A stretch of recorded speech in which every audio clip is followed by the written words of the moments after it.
all, I don't know, am I audible enough? Yeah, I think Okay.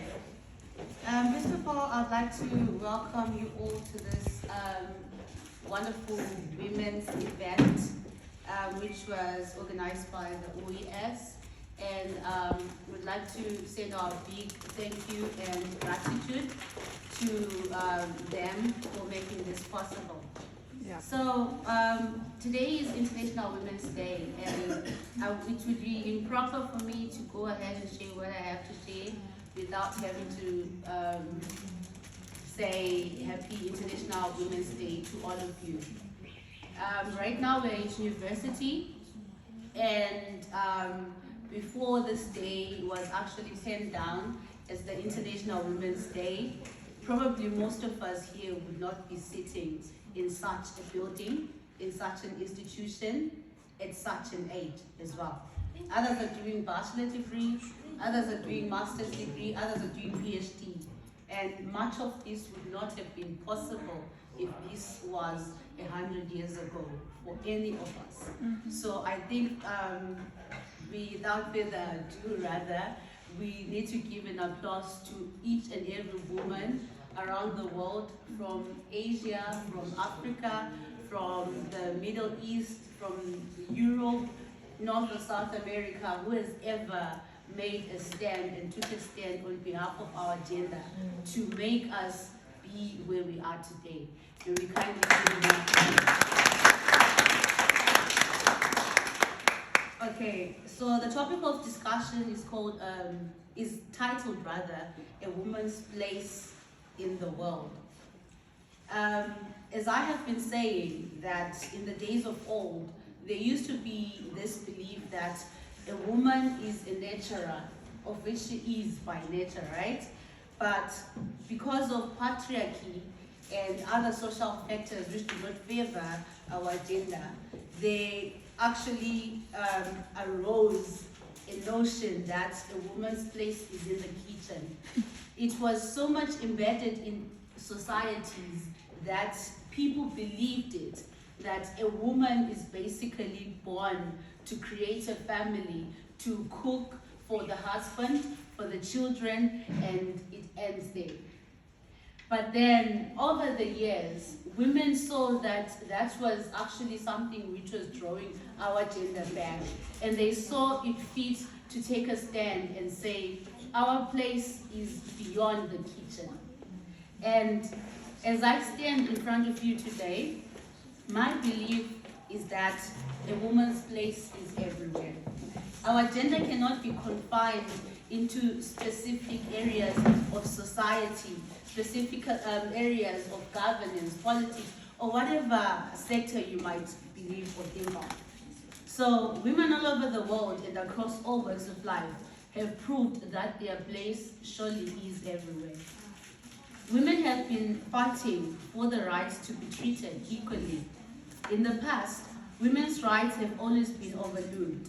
They were never seen as equal. A woman could not venture into a career path that was meant for men. She was not allowed to speak up for herself. She was confined to her role as a wife, mother, and a homemaker. And although we have had movements like the feminist movement and plenty others that have fought for our rights as women to be recognized, we still have a long way to go nowadays. And this is what I have to share on the women's rights today. We may be living in a modern world, but to this day, women are still undermined. Women are still a victim of gender-based violence and inequality in the workplace. Societies often frown upon women who are career-driven and want to be independent. Some still have that mindset that because she's a woman, this is not meant for her. I find it so unbelievable that we still have these stigmas attached to women. We were fortunate enough to be born in a time where we did not have to go through hardships that women have in the past, but we have a battle of our own to fight. So these are some of the biggest problems that women face today, that Each and every person in this room should try their best in whatever capacity they can to improve, not only for yourself, but for other women as well, who come before you and those who are beside you. Some of the biggest problems that women face today are, number one, the lack of women in positions of power. We do know that we live in a constantly changing world, and as the world changes, men change with it. We need to create a world whereby women also change with the world. Not only change, but are also put in positions of power which are able to create that change. One of the struggles that underlies all of our policy battles internationally is the continued lack of women in positions of power, from corporate boardrooms to the courts and the political leadership around the world. The lack of women in senior positions continue to systematically progress on issues from pay to humanitarian aid to discrimination in all forms. The sooner we understand that the lack of women in leadership roles holds back not only women but all people, the sooner we'll be able to advance society as a whole. I'd like to share with you one quotation that the former Miss Universe, who was from South Africa, her name was Zosbini. She actually was an advocate for change, and she was like, women need to step up and take their space in each and every sector available in the world.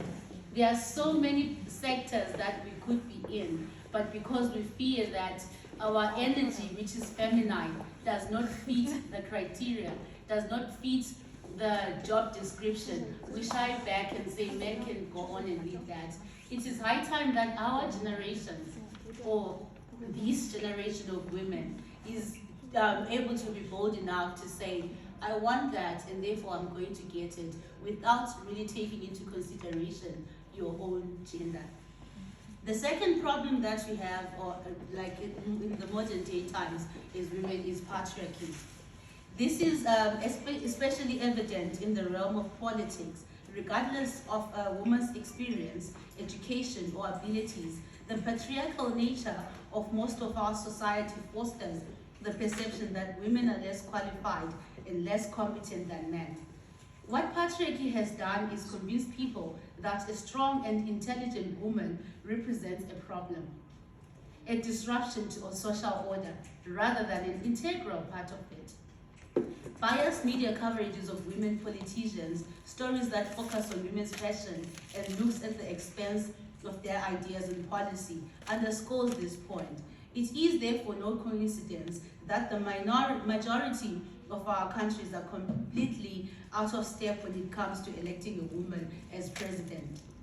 We do, however, need to applaud and learn from Liberia, Tanzania, India, the United Kingdom, Dominica, and many other nations across the globe where women have maintained the highest offices of leadership.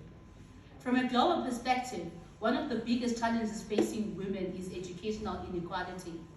Despite the many gains of modern feminist movements in Americas, Africa, Asia, and beyond, many still believe that women are less worthy of the same educational opportunities afforded to men. While there is no denying that poverty, geography, and other factors contribute to huge disparities in education, patriarchy justifies this denial of the opportunities. It feeds the message that men should wield the power and women should occupy a subordinate position in all areas of society. This outdated yet persistent point of view fuels educational inequality and a host of other disparities along the lines of gender and national, international levels.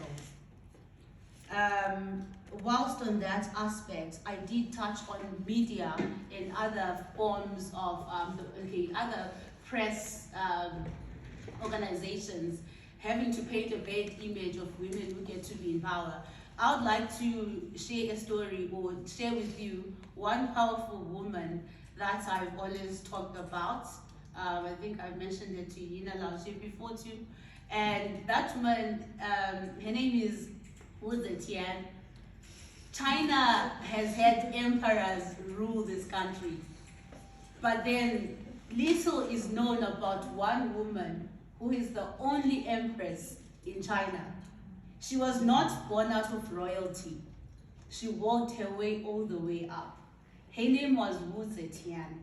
If ever there's to be a Women's Day, and you see pictures of the Queen of England, and you see Rosa Parks, and you see all the other, Mother Teresa, or all the other leading women internationally, do take a second to think and remember that the lady or the empress called Wu Zetian from China deserves to be on that list. She serves as a symbol of strength, a symbol of courage for those who are not born from the wealthy families, but are able to say, this is my goal and this is what I'll go for. So as long as you are in China, may that spirit of Wu Zetian get to dwell or live inside of you, and you go for whatever it is that you set your mind at, no matter your background, no matter your current situation. The other forms, which I will not really get deeper into, are that we do not have enough women internationally in the table. Lately, I've been proud to see young children saying that they wish to be consulted by the United Nations and other international organizations when it comes to decisions that the world is making for children. Because for you to know what children want, you need to ask the children, not the adults. So in the same manner, I think we do need women to be in the tables where women issues are discussed. And these are not only primary levels, but even the highest organizations up there, they need to take that into consideration. And we are the voices that need to make that happen. Another issue is sexism, racism, and economic inequality. Last but not least, there is the usual access to equal opportunity. There are still opportunities which the patriarchal society believes or has influenced people into thinking that they are only limited for one gender and not the other. Let us not only come to China and study, then we go back home and stay in our corners. We are having such events so that we brainstorm and remind each other that it is our duty to create the change that we wish to see in the world. And I implore each and every individual in this room to take up that spirit and take it all the way out to the world, to say, as a woman, you are able to achieve whatever it is you want, despite society having made patriarchy be the backbone of everything else. And thank you.